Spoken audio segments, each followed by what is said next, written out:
thanks Microsoft for arranging such type of state level summit at Bhubaneswar for us first time in Odisha. And the title basically is Future Ready Bharat. Perhaps this is in the light of the national education policy, where the vision of the national education policy is to create a new Bharat along with the 21st century skills among the children. And while we are talking about the 21st century skills, definitely each and every learner of our country needs to be digital literate, not only literate. So digitally, they must be sound to use the technology in the teaching learning processes for their own learning. So basically, when I talk about the digital and role of technology in the education system, particularly I am working in the field of teacher education since last 25 years in Odisha, in different teacher education institutions. Basically, to employ the technology for the optimum use of the both the teacher, students, and also the system. This is our motto.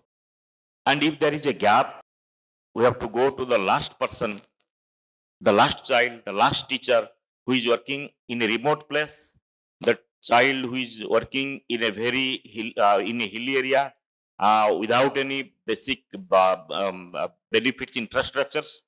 So the technology has to work there to develop the situation and to bridge the digital gaps there.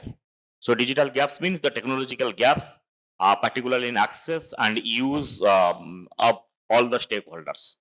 All the stakeholders means the system people, people working in the system level, the teachers and the students. Because if there will be a digital divide, the digital hub and the digital hub nots. So what will be the problem?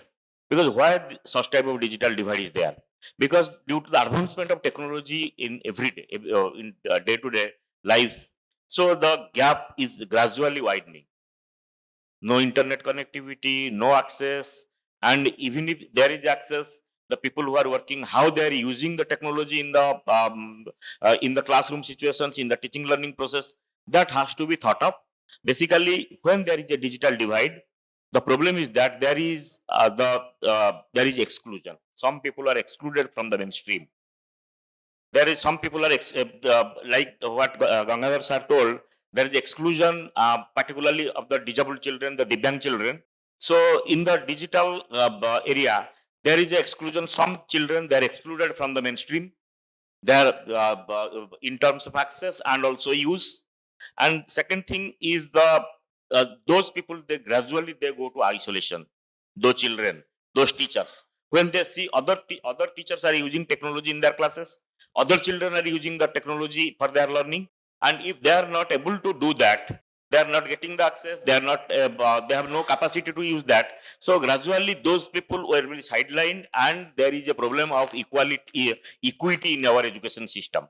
Just I am remembering the power of technology and how that can be used in the field of education.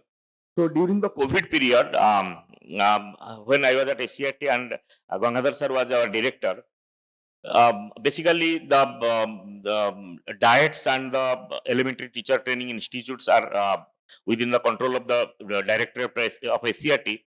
And when the institutions are closed, schools are closed, everything was closed.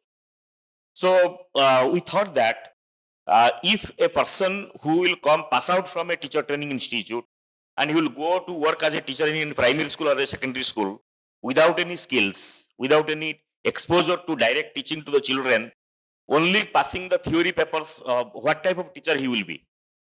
So actually, thanks. I am very much thankful to Gangadhar sir. His vision, he started that at the time alternate internship program, because in our B.Ed course and the diploma course we have an internship program where the student teachers, the prospective teachers, they go to the schools and give the teaching there. But when the schools are closed, how the teaching will be possible, and what type of the skill the teachers will develop? So nearly we have 12,000 student teachers at that time in Odisha in the DLED course, and we reached nearly 9,000 plus student teachers who were at their village level, at their own villages, and they started the teaching there. They collected, gathered some students in their own village and started the practice teaching there. and send the reports, videos, and so that the diet at the diet level, the diet faculties, they observed the videos, they gave the guidelines, they guided them, they helped them in planning of the lessons. So this is the power of the technology. But still, when we are talking about the 9,000 student teachers, still some student teachers, those who have access to technology, they perform better and develop their skills. Those student teachers, those who have no access to internet and there are remote areas where there is problem. So still that is a doubt that to what extent their skills have been developed. So it is the right time to bridge the gap, to bridge the isolation, to bridge the exclusion, to minimize the exclusion, and to reach to every child of the state, also every child of the country. Thank you.